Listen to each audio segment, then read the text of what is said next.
ویسے ڈرائیور افریقی ہی تھا، ستارہ نے کہا۔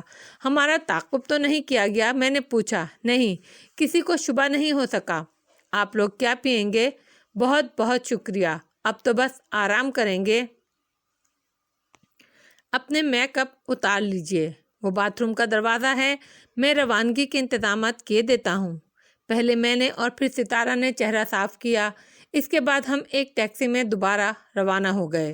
ہماری دوسری منزل مغربی بیروت کی ایک خوبصورت عمارت تھی جہاں اسد الامین نے ہمارا استقبال کیا۔ پروفیسر اسد الامین ایک خوبصورت شخصیت کے مالک تھے۔ عمر 55-50 کے لگ بھگ تھی۔ پاکستانی مہمان کو خوش آمدید۔ علی یار خان کا جذبہ چمکتے سورج کی مانند ہے اور ہم اسے قدر کی نگاہ سے دیکھتے ہیں۔ پروفیسر اسد نے کہا، استاد محترم مجھے اجازت دیں، میرے اہل خانہ میرے لیے بے چین ہوں گے۔ ستارہ بولی۔ پروفیسر نے اسپات میں سر کو جنبش دی، پھر ستارہ مجھ سے مخاطب ہو کر بولی، اچھا علی، یہاں تک پہنچنے کی کامیابی پر مبارکباد قبول کرو، پھر ملاقات ہوگی۔ ضرور، میں نے خوش دلی سے کہا اور وہ چلی گئی۔ ستارہ کے جانے کے بعد پروفیسر اسد میری طرف متوجہ ہو گئے۔ تمہاری قیام گاہ اوپر منزل پر ہے، آؤ پہلے تمہیں تمہارا کمرہ دکھا دوں۔ تمہاری ضروریات کے مطابق تمام اشیاء تمہیں فراہم کر دی جائیں گی، لیکن پھر بھی کوئی کمی رہ جائے تو مجھے یقین ہے تم تکلف نہیں کرو گے۔ یقیناً، میں نے پرخلوص لہجے میں کہا اور پروفیسر مجھے لے کر اوپر منزل کی طرف چل پڑا۔ ایک وسیع اور کشادہ کمرے میں میرے قیام کا بندوبست کیا گیا تھا، جس کی ایک کھڑکی بیروت کی کشادہ اور خوبصورت سڑک پر کھلتی تھی۔ پروفیسر کے جانے کے بعد میں کمرے کے وسط میں جا کھڑا ہوا۔ اس وقت میرے دل میں عجیب سے جذبات ابھر رہے تھے۔ ماضی کی تیز ہوائیں کانوں میں سائیں سائیں کر رہی تھیں۔ ایک بار پھر میں جدوجہد کے تند و تیز سمندر کو عبور کر کے سکون کی وادیوں میں داخل ہوا تھا، ایک نئی اور طویل جدوجہد کا آغاز کرنے کے لیے۔ پتہ نہیں میرے اہل وطن کو میرے بارے میں کیا اطلاع مل رہی ہو، نہ جانے اہل خانہ، اہل خاندان میرے بارے میں کیسے جذبات رکھتے ہوں۔ میں کچھ نہیں جانتا تھا۔ طبیعت بہت بوجھل ہو گئی تھی۔ میں نے دروازہ بند کیا اور بستر پر لیٹ گیا۔ جوتے اتارنے کو بھی جی نہیں چاہا۔ گزرے ہوئے واقعات میرے ذہن میں کسی فلم کی طرح گردش کر رہے تھے۔ تصور کے ہرے بھرے کھیت، میرا گھر، والد اور دوسرے لوگ، پھر کیلیفورنیا یونیورسٹی اور میرا عزیز ترین دوست ہربنس سنگھ، شہناز، پھر Joshua, China town, London, Andrew ریٹرا اور نہ جانے کون کون۔ بند آنکھوں میں یہ سارے کردار گھومتے رہے، پھر نہ جانے کہاں کھو گئے۔ جب میں بیدار ہوا تو رات ہو چکی تھی۔ میرے ذہن پر سوگوار تاریکی مسلط تھی، لیکن باہر بیروت روشنی کے سمندر میں غسل کر رہا تھا۔ خوبصورت دکانیں کھلی ہوئی تھیں، فٹ پاتھ انسانوں سے بھرے ہوئے تھے اور لبنان کی تاریخ میری نگاہوں کے سامنے آ گئی۔ مصر نے شام کو فتح کیا تو ابراہیم پاشا کی رودادانہ پالیسی کے سبب یہاں بھی غیر ملکی مبلغین نے پورا فائدہ اٹھایا اور وہ شام میں ہر طرف پھیل گئے۔ 15 سال کے اندر اندر شام کا یہ ساحلی علاقہ عیسائیوں کا مرکز بن گیا اور غیر ملکی مبلغ عیسائیت کی تبلیغ میں مصروف ہو گئے۔ ان کے زیر سایہ عیسائی جارحانہ رویہ اختیار کرنے لگے اور ان کا یہ انداز ناقابل برداشت ہو گیا۔ دیکھتے ہی دیکھتے عرب ثقافت کی تحریک شروع ہو گئی، جس سے پورا شام متاثر ہوا۔ اگرچہ مصر میں بھی جدید فکر کے علمبردار عیسائی موجود تھے، تاہم شام پہلا عرب علاقہ تھا جس کی علمی رہنمائی عیسائیوں کے ہاتھ میں تھی۔ عیسائی تعلیمی ادارے کھل چکے تھے۔ ابراہیم پاشا جب تک شام میں رہا، اس کے طاقتور ہاتھ نے عیسائی آبادی کو دبائے رکھا، لیکن جب مصری افواج شام سے رخصت ہوئی اور عثمانی حکام نے نظم و ضبط سنبھالا تو مقامی باشندوں اور عیسائیوں کے درمیان پہلا تصادم ہوا۔ لبنان کو 2 الگ الگ اضلاع میں تقسیم کر دیا گیا۔ ایک ضلع میں عیسائیوں کی اکثریت تھی اور دوسرے ضلع میں مسلمانوں کی۔ تاہم جو آگ مبلغین نے بھڑکا دی تھی وہ ان اصلاحات سے بھی نہیں بجھ سکی۔ فرانس اور انگلینڈ اس آگ کو ہوا دینے میں آگے آگے مصروف تھے اور لبنان میں مداخلت کا بہانہ تلاش کر رہے تھے۔ پھر فسادات ہوئے جنہوں نے جلد ہی قتل و غارت گری کی صورت اختیار کر لی۔ استنبول سے سلطان نے اپنے وزیر خارجہ کو بھیجا، جس نے انتظامیہ میں نئی تبدیلیاں کیں اور چند سال سکون سے گزر گئے۔ آخرکار پیمانہ صبر چھلک گیا اور عیسائی دیہاتوں پر حملے شروع ہو گئے۔ ان حملوں میں کسانوں نے اپنے ہم قوم زمینداروں کا ساتھ دیا۔ خون ریز لڑائیاں ہوتی رہیں۔ ترک فوجیں حرکت میں آ گئیں، مگر دونوں قوموں میں نفرت کی آگ اس انتہا کو پہنچ گئی تھی کہ ترک سپاہی بھی اس آگ سے محفوظ نہیں رہ سکے۔ کئی مقامات پر وہ حملہ آوروں سے مل گئے۔ نتیجتاً عیسائیوں کو سخت نقصان اٹھانا پڑا۔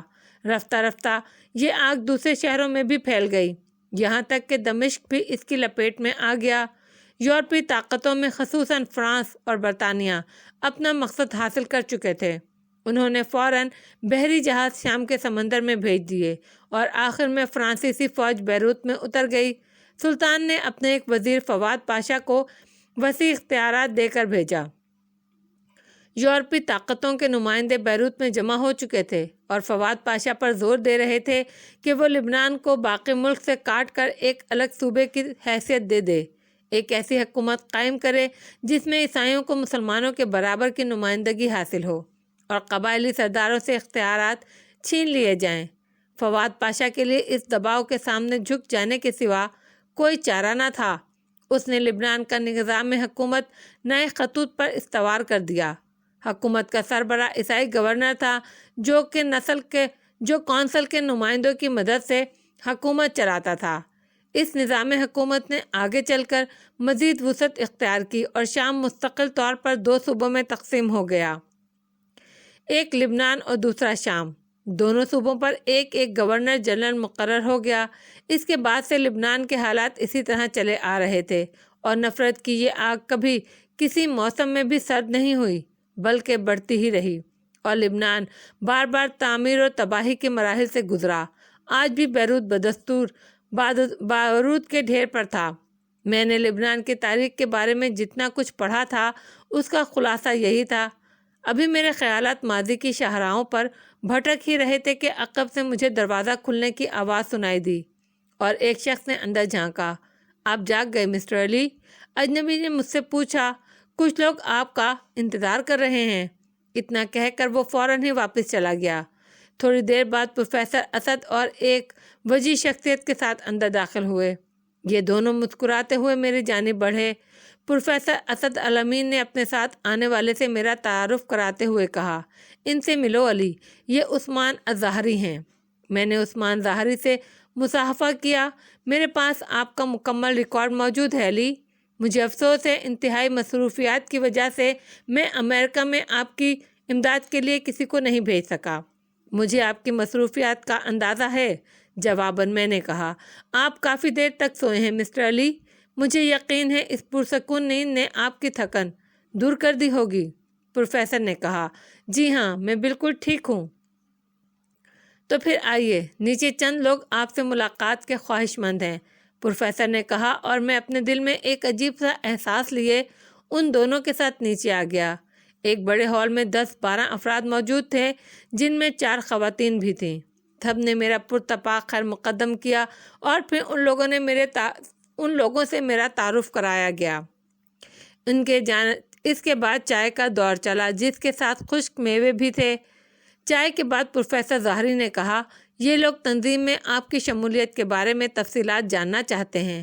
میں نے انہیں دعوت دی ہے، یہ خود آپ سے اس بارے میں معلومات حاصل کر لیں۔ میں حاضر ہوں، میں نے انکسار کے ساتھ خوش دلی کا مظاہرہ کرتے ہوئے کہا۔ آپ شاید تنظیم کے مختلف شعبوں سے واقف ہوں۔ ان میں political department, propaganda department, action department اور دوسرے کئی ڈپارٹمنٹ ہیں۔ ہم چاہتے ہیں کہ آپ کا رجحان معلوم ہو جائے تو پھر اسی ڈپارٹمنٹ میں آپ کا اندراج کر لیا جائے۔ پروفیسر اسد الامین نے کہا، میں ایکشن ڈپارٹمنٹ میں شمولیت چاہتا ہوں۔ میں نے تامل کیے بغیر جواب دیا اور سب کے ہونٹوں پر مسکراہٹ پھیل گئی۔ ہمارا بھی یہی خیال تھا، صرف عثمان ظاہری کا خیال تھا آپ سیاسی شعبہ پسند کریں گے کیونکہ قانون کے طالب علم ہیں۔ میں جانتا ہوں جناب کہ تنظیم کا ہر شعبہ اتنا ہی باعمل ہے جتنا دوسرے شعبے متحرک ہیں، ہر ایک کا محاذ بھی اتنا ہی وسیع و عریض ہے، لیکن میرے سینے میں نفرت کا جو جہنم دہک رہا ہے وہ عمل چاہتا ہے۔ میں ان لوگوں سے دست بدست جنگ کرنا چاہتا ہوں، اسی لیے میں نے یہ شعبہ پسند کیا ہے۔ لیجیے عزیزہ نائمہ برق، آپ کو یہ آتش فشاں مبارک ہو۔ پروفیسر نے ازراہ مذاق میرا ہاتھ پکڑ کر کہا اور وہ خوبصورت خاتون آگے بڑھیں جن سے میرا تعارف پہلے بھی ہو چکا تھا۔ میں آپ کو اپنے درمیان خوش آمدید کہتی ہوں، خاتون نائمہ نے باوقار لہجے میں کہا۔ شکریہ خاتون، میں نے گردن جھکائی۔ پروفیسر اسد نے نائمہ برق کے بارے میں بتایا کہ وہ تربیتی شعبے کی سربراہ ہیں اور مجھے ان کی زیر نگرانی تربیت حاصل کرنا تھی۔ ان لوگوں نے مجھے جس قدر اہمیت دی تھی وہ بڑا حیرت ناک عمل تھا، کیونکہ ان کے درمیان تو ایک سے ایک نمایاں شخصیت موجود تھی۔ بہرحال میں اپنی خوش بختی پر نازا تھا۔ 3 دن مجھے پروفیسر اسد کے ساتھ گزارنے پڑے۔ اس دوران بے شمار لوگوں سے میرا تعارف ہوا۔ فلسطینی تنظیم کے بارے میں بہت سی تفصیلات معلوم ہوئیں۔ بے شمار شعبے تھے اور ہر شعبے کی لاتعداد برانچیں۔ الفتح، العاصفہ، البرق جیسی تنظیمیں ایکشن ڈپارٹمنٹ سے تعلق رکھتی تھیں۔ ان کے سپرد مختلف ذمہ داریاں تھیں جن کی تفصیلات آگے چل کر بتاؤں گا۔ چوتھے دن مجھے نائمہ برق اپنے ساتھ لے گئیں۔ اب ایک اور خوبصورت عمارت میرے سامنے تھی۔ یہ ایکشن ڈپارٹمنٹ کا دفتر ہے، نائمہ برق نے مجھے بتایا۔ کچھ دیر بعد یہاں میرا رجسٹریشن کیا گیا اور پھر مجھے ایک نوجوان زرار فوزی کے حوالے کر دیا گیا۔ میں آپ کو زیر زمین دنیا کی سیر کراؤں گا، زرار فوزی نے کہا۔ زیر زمین دنیا؟ میں نے دلچسپی سے پوچھا۔ ہاں، اسے دیکھ کر آپ بہت محفوظ ہوں گے۔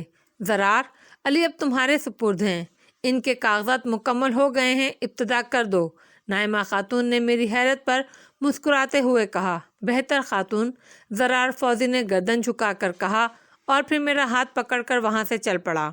بیروت کی زیر زمین دنیا دیکھ کر میں ناقابل بیان حیرت کا شکار ہو گیا۔ شہر کے نیچے ایک نیا شہر آباد تھا۔ گمان بھی نہیں ہوتا تھا کہ ہم زمین کے نیچے کسی شہر میں محو خرام ہیں۔ سڑکیں، گلیاں، مکانات قابل دید تھے۔ میں اپنی ذات سے بے خبر اس جادوئی شہر کو دیکھ رہا تھا۔ وسیع مکانات کے سامنے بورڈ لگے ہوئے تھے۔ یہ سارے کے سارے تربیتی اسکول تھے، نظریاتی تربیت، جسمانی تربیت اور روحانی تربیت۔ اس کارخانہ حیات نے عقل کو چکرا کر رکھ دیا تھا۔ مجھے اس کا گمان بھی نہیں تھا کہ یہاں یہ سب کچھ موجود ہوگا۔ کافی دیر تک ہم اس انوکھے شہر میں گھومتے رہے، پھر ایک خوبصورت ریسٹوران کے احاطے میں داخل ہو گئے جہاں کرسیاں پڑی ہوئی تھیں، لیکن یہ سیلف سروس ریسٹوران تھا۔ بس کاؤنٹر پر ایک لڑکی اور 2 مرد موجود تھے۔ زرار فوزی نے ایک ٹرے اٹھائی اور ان لوگوں کے پاس پہنچ گیا۔ پھر وہ مشروبات کی 2 بوتلیں اور عمدہ قسم کے سینڈوچ کی ایک پلیٹ لے کر میرے پاس آ گیا۔ میں نے گہری سانس لے کر بے تکلفی سے کھانا شروع کر دیا۔ کیسا لگا یہ شہر؟ فوزی نے ایک سینڈوچ دانتوں سے کاٹتے ہوئے کہا۔ بس الف لیلا کا کوئی افسانوی خط معلوم ہوتا ہے، میں نے مشروب کا ایک گھونٹ لیتے ہوئے کہا۔ اس الف لیلوی شہر کی تکمیل کے لیے سینکڑوں انسانوں نے اپنی زندگی قربان کی ہے۔ یہ ان کے عزائم کی زندہ کہانی ہے، زرار فوزی نے کہا۔ یقیناً دشمنوں کے دل میں بیٹھ کر یہ کام آسان نہیں تھا، میں نے اعتراف کیا۔ ایک طویل عرصے کی مشقت کے بعد اسے تعمیر کیا گیا ہے۔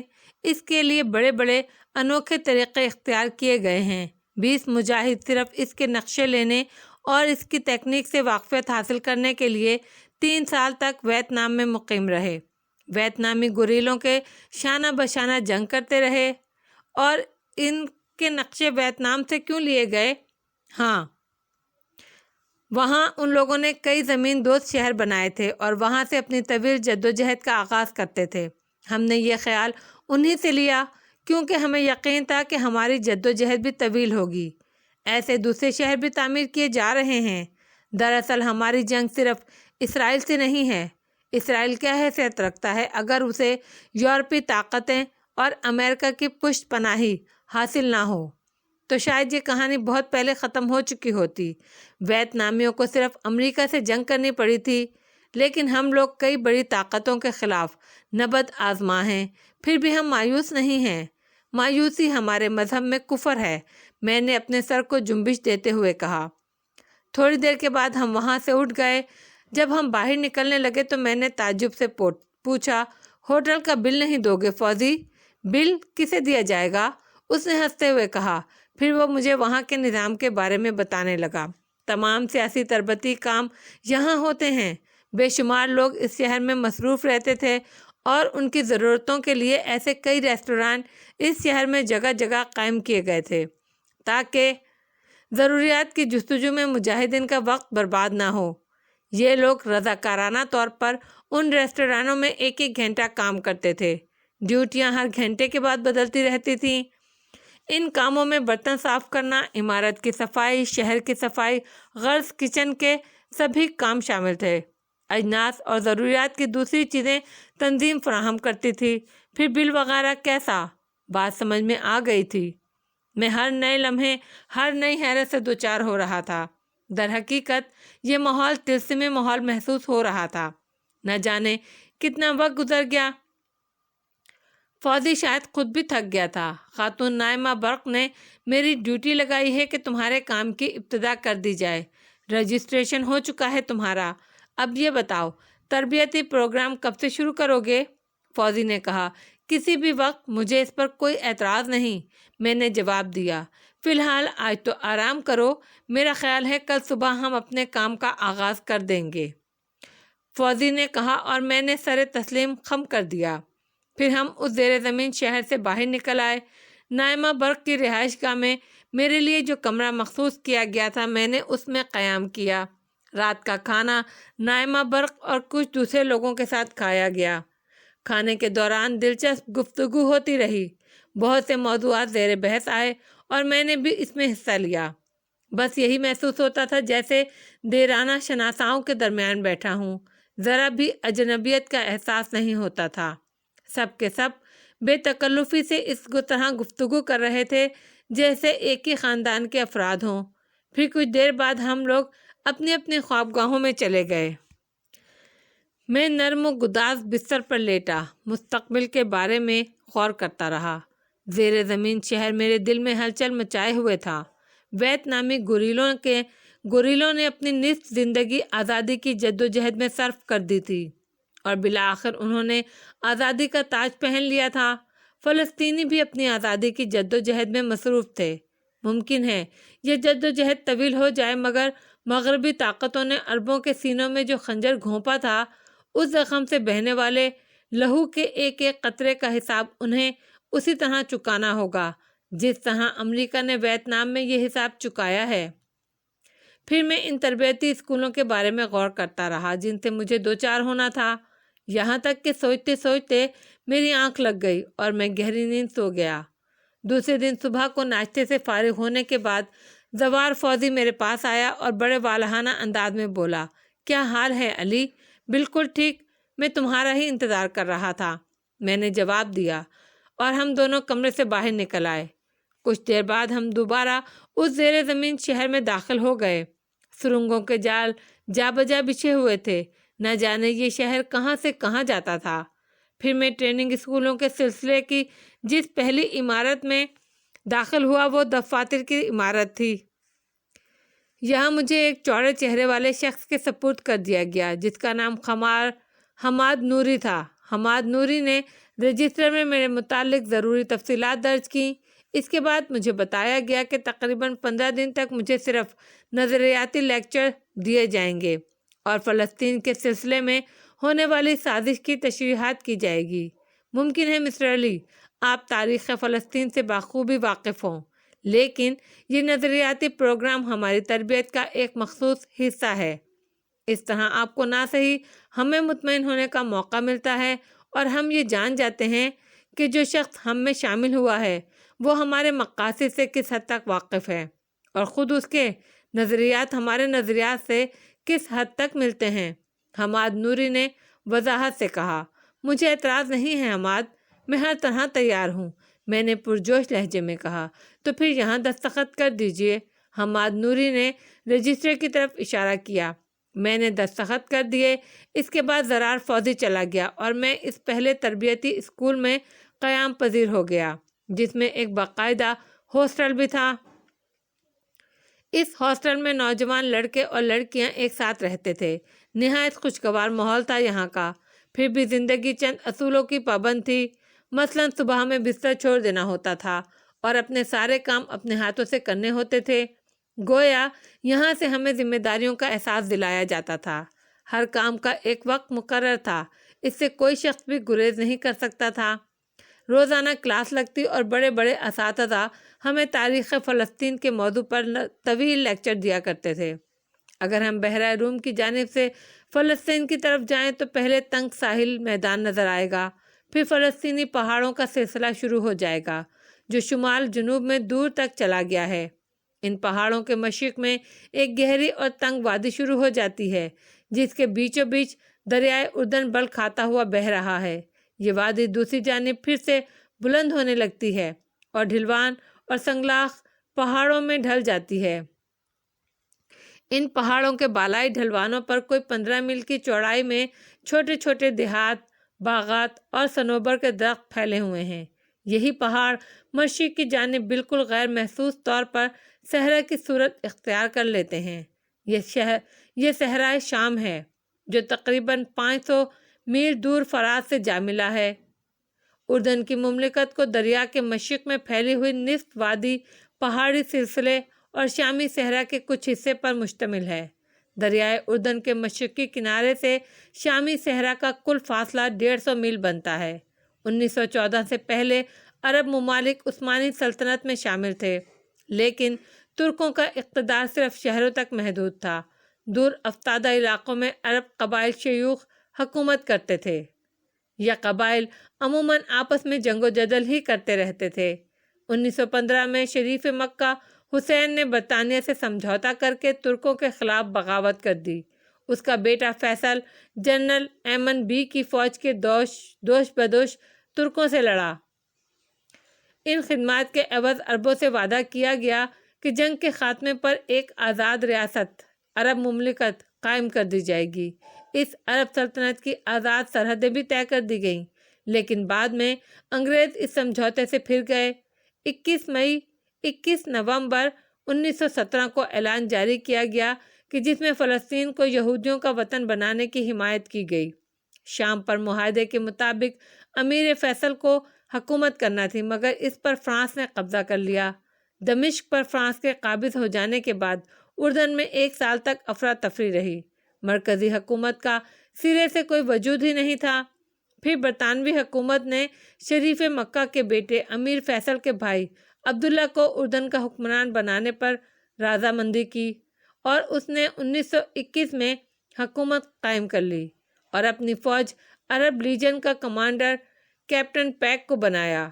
1939 میں فلسطینی عربوں کے باغی گروہ شمالی اردن میں گھسنے کی کوشش کرنے لگے۔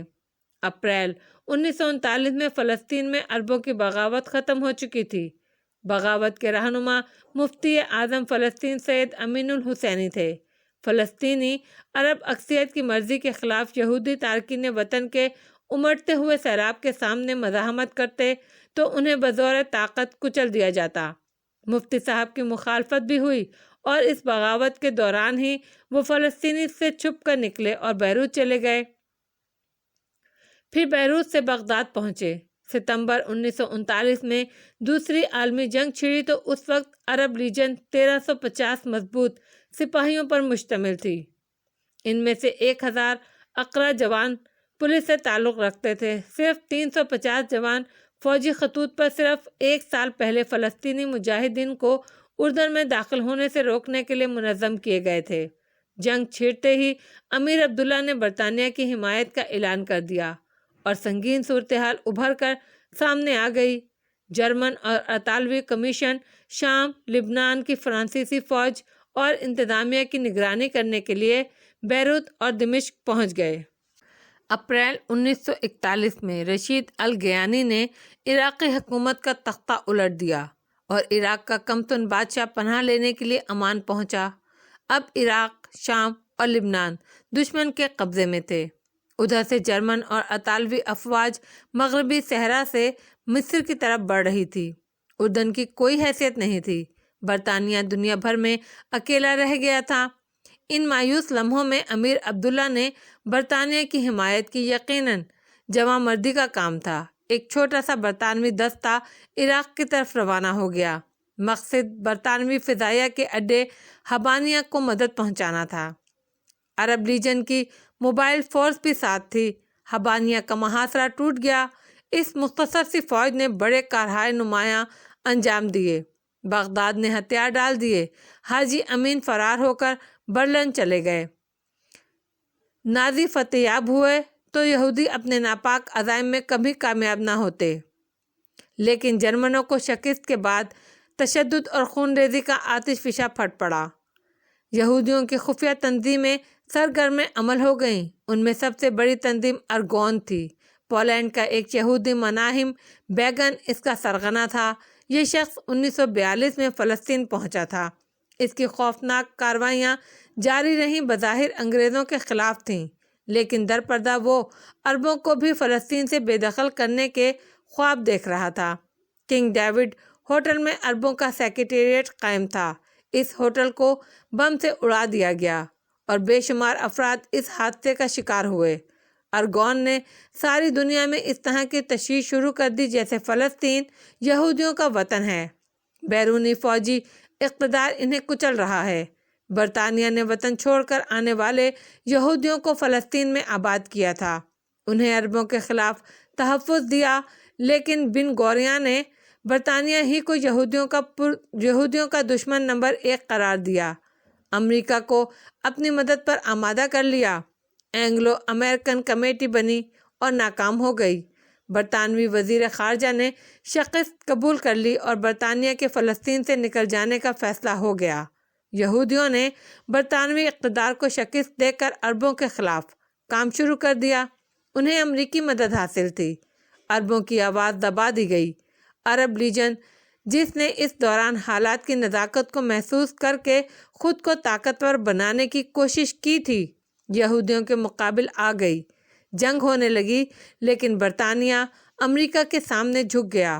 حکومت برطانیہ نے عرب لیجن میں کام کرنے والے برطانوی فوجیوں کو واپسی کا حکم دیا اور اسی واپسی سے عربوں کی کمر ٹوٹ گئی۔ پھر بھی عرب لیجن جنگ کرتی رہی۔ جدید ہتھیاروں کے مقابلے میں اسے ناکامی سے دوچار ہونا پڑا۔ لدہ اور رملی پر یہودیوں کا قبضہ ہو گیا۔ شام سرحدوں سے آگے نہ بڑھ سکا اور اس طرح امریکی امداد سے اسرائیل مکمل طور پر وجود میں آ گیا۔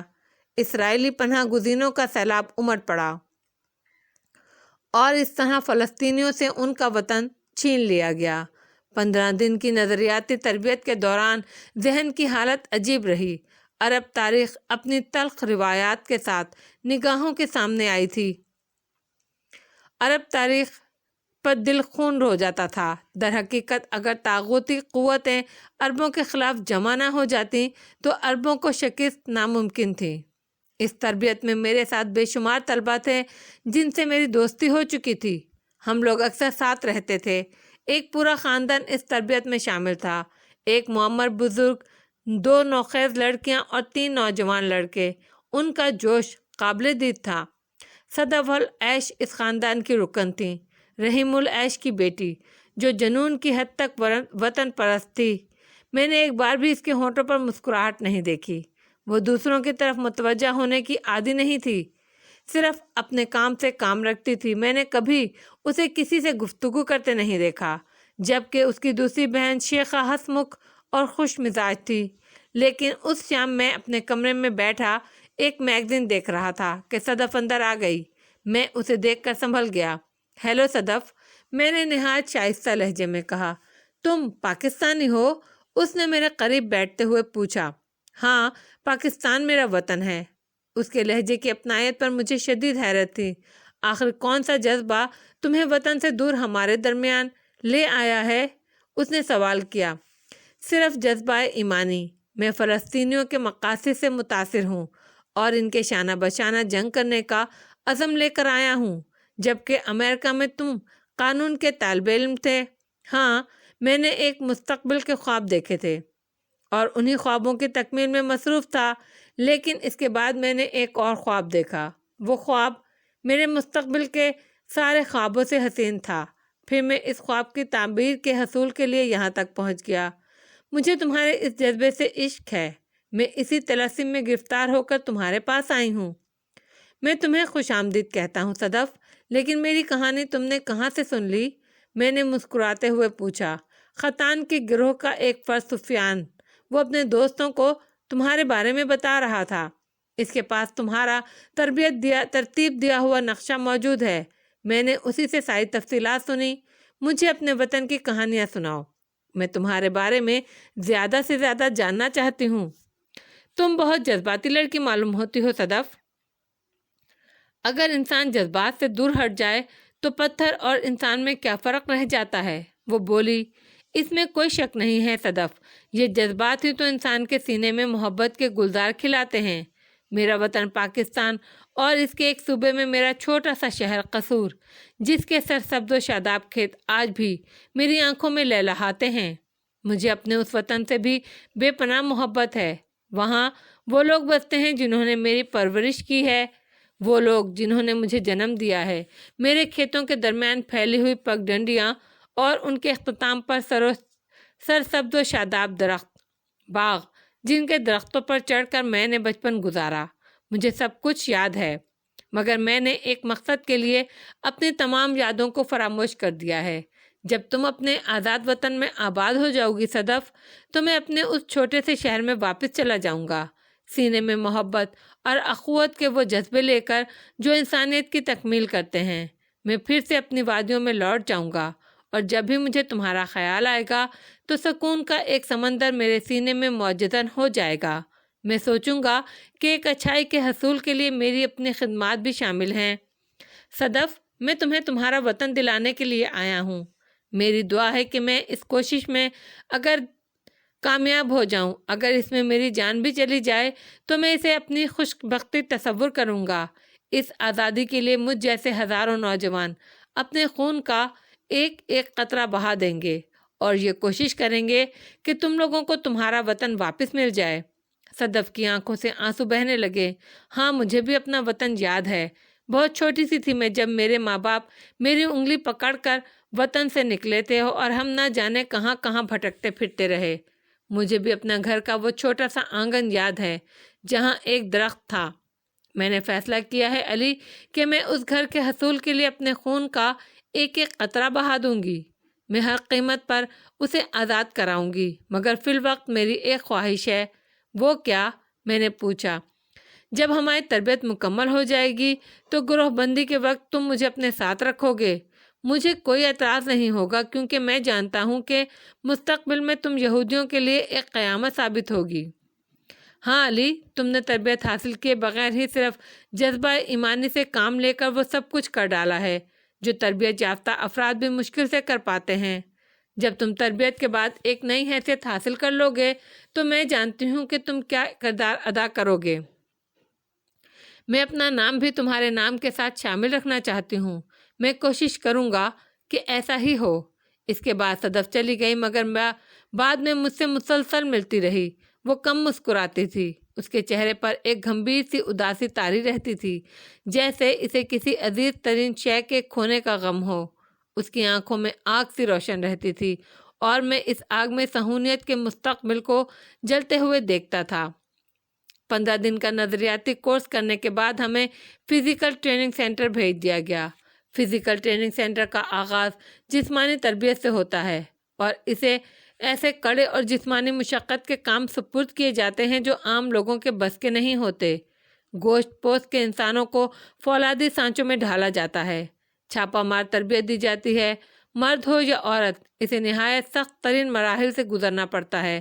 سیدھی اور عمودی پہاڑیوں پر چڑھنا، رکاوٹیں عبور کرنا، بلند جگہوں سے کودنا، دلدلوں، دریاؤں اور سنگلاق علاقوں میں کپڑوں سمیت گزرنا، چھتوں پر چڑھنا، خطرناک پہاڑی راستے طے کرنا، اور سامان لاد کر پتھروں اور چٹانوں بھری زمین پر سفر کرنا، یہ سب اس تربیت میں شامل تھا۔ اس ٹریننگ کے مختلف مراحل ہیں۔ ٹریننگ کے دوران بعض طلبہ زخمی بھی ہو جاتے تھے، اور بعض اوقات ان کی اموات بھی واقع ہو جاتی تھی، لیکن بہر صورت آزادی کے متوالے خوشی خوشی اس تمام تربیت کورس سے گزرتے تھے۔ بارہا ہمیں طوفانی راتوں میں صحراؤں سے گزرنا ہوتا، اور ایسے عجیب و غریب علاقوں میں پہنچا دیا جاتا جہاں چاروں طرف موت کی حکمرانی ہوتی۔ بے شمار مراحل پیش آئے، اور میں نے ان مراحل میں صدف کو اپنے قدم با قدم ہی پایا۔ میں نہیں جانتا تھا کہ اس کی دلی کیفیت کیا ہے، لیکن ذہنی طور پر وہ مجھ سے بے حد متاثر نظر آتی تھی اور کوشش کرتی تھی کہ مجھ سے قریب رہ سکے۔ اس کے بہن اور بھائی ہم سے بچھڑ گئے کیونکہ انہیں ایک اور جماعت میں شامل کر دیا گیا تھا۔ 11 افراد کی اس جماعت میں میرے ساتھ صدف بھی شریک تھی اور ہمارے چند دوسرے شناسہ بھی، جن میں 2 لڑکیاں اور بھی تھیں۔ ہم سب اس تربیت سے گزر رہے تھے اور مجھے یہ بات کہنے میں عار نہیں کہ چند روز بعد ہی ان لوگوں نے میری جسمانی برتری کا اعتراف کر لیا۔ وہ خطرناک سے خطرناک کام جو دوسروں کے لیے پہاڑ ثابت ہوتے تھے، میں انہیں ہنستے ہنستے مکمل کر لیا کرتا تھا، اور اس طرح میری بہترین رپورٹس میں تیار ہو رہی تھیں۔ میں نے بارہا صدف کی آنکھوں میں عجیب سی چمک دیکھی تھی۔ جب کسی خطرناک مرحلے سے گزرنے میں دوسرے لوگ ناکام رہ جاتے اور میں کامیابی کے ساتھ یہ مرحلہ طے کر لیتا تو یوں محسوس ہوتا جیسے صدف اسے اپنا کوئی کارنامہ تصور کر رہی ہے۔ بعض اوقات میں خوف زدہ ہو جاتا کہ کہیں یہ لڑکی کوئی دل کا روگ نہ پال لے۔ میں تو ان راستوں کا مسافر ہی نہیں تھا۔ صدف کے لیے میرے دل میں محبت موجود تھی۔ میں اسے بہن کا، بیٹی کا، ماں کا پیار نہیں کہہ سکتا کیونکہ میرے دل میں کبھی ایسا کوئی جذبہ نہیں ابھرا، لیکن اس پیار کو میں ایک لڑکی سے محبت کا جذبہ بھی قرار نہیں دے سکتا تھا۔ وہ بہت خوبصورت تھی۔ جسمانی مشقت نے اسے لالائے صحرائی کی طرح کھلا دیا تھا۔ اس کے رخساروں سے شفق پھوٹتی تھی۔ اس کی آنکھوں میں بعض اوقات محبت کا آبشار نظر آتا تھا۔ اس جذبہ بے اختیار کی میں نے کبھی پذیرائی نہیں کی تھی۔ میں اسے محبت سے دیکھتا تھا، لیکن اس جذبے میں کوئی کھوٹ نہیں تھی۔ جسمانی ٹریننگ ختم ہوئی تو ہمیں جوڈو اور کراٹے کے فن سیکھنے کے لیے بھیج دیا گیا۔ مردوں کو باکسنگ اور کشتی بھی سکھائی جاتی تھی۔ ویسے جوسٹو، باکسنگ اور کشتی کے فنون خاصی دلچسپی کا باعث تھے۔ 3 ماہ تک ہم ان کی ٹریننگ لیتے رہے اور ہم یہاں بھی نمایاں کامیابیاں حاصل کرتے رہے۔ اس کے بعد آتشی اسلحہ، ریوالور، پستول، رائفل، مشین گن چلانے کی باری آتی ہے۔ اسلحے کا استعمال ہر فرد کے لیے جاننا ضروری ہے۔ بظاہر یہ کورس 20 دن کا ہوتا ہے، لیکن اس شعبے کے نگران اور استاد تربیت پانے والوں کو نشانہ بازی میں ماہر بنا دیتے ہیں۔ اس تحریک میں شامل ہونے والے کے لیے یہ کورس اعلیٰ نمبروں کے ساتھ پاس کرنا ضروری تھا۔ میرے 11 ساتھیوں میں سے صرف 3 افراد ان 20 دنوں میں اس کورس میں کامیاب ہو سکے۔ باقی افراد کو یہ کورس دوبارہ کرنا پڑا اور مجھے مسرت تھی کہ کامیاب ہونے والوں میں 3 افراد میں صدف میرے ساتھ تھی۔ ہم لوگ نشانہ بازی کی حدود سے گزر کر اب گولہ بارود کے مرحلے میں پہنچ گئے تھے۔ اس کورس میں ہر قسم کی گولہ بارود سے کام لینا اور بم وغیرہ پھینکنے کی تربیت دی جاتی۔ یہ 5 ہفتوں کا کورس تھا۔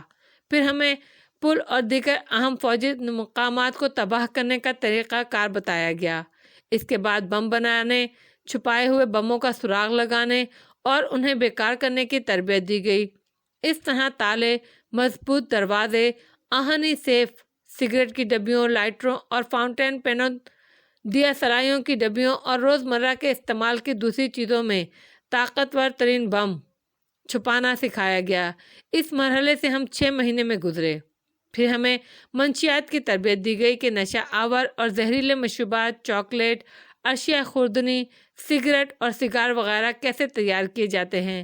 ہمیں ماہرین انہیں بنانے کی گر سکھاتے تھے اور بتاتے جاتے تھے کہ کون سی نشہ آور کس خاص کام کے لیے سب سے زیادہ مؤثر ہے، ان کے اثرات کتنی دیر میں مرتب ہوتے ہیں اور کھانے والے کے جسم پر کس قسم کی علامتیں ظاہر ہوتی ہیں۔ اس دوران ٹیلی فون ٹیپ کرنے والی چیزیں، اعلیٰ قسم کے مائکرو فون سے کام لینے کی تربیت بھی دی گئی۔ مہینہ بھر ٹیلی فون اور دوسری گفتگویں ٹیپ کرنے اور ڈائریکٹ ریکارڈنگ کرنے کا فن سکھایا گیا، اور سب سے آخر میں فوٹوگرافی اور تصویر سازی کا کام سکھایا گیا۔ مائکرو فلمیں اسمارٹ ڈاٹ میں تبدیل کرنے کا ہنر سکھایا گیا۔ یہ مائکرو ڈاٹ ڈاک کے ٹکٹوں کے نیچے چھپائے جا سکتے تھے۔ ہر قسم کی مائکرو فلم اور کیمرے کا استعمال بھی ہمیں بتایا گیا۔ یوں تقریباً 10 ماہ میں ہمارا یہ کورس مکمل ہو گیا۔ اتنی طویل اور سخت ٹریننگ کے بعد بھی اگر ہمارے ممتحن مطمئن نہ ہوتے تو ہمیں دوبارہ ان تمام چیزوں کو سیکھنے پر مجبور کیا جاتا تھا تاکہ کسی مرحلے پر ہمیں ناکامی سے دوچار نہ ہونا پڑے۔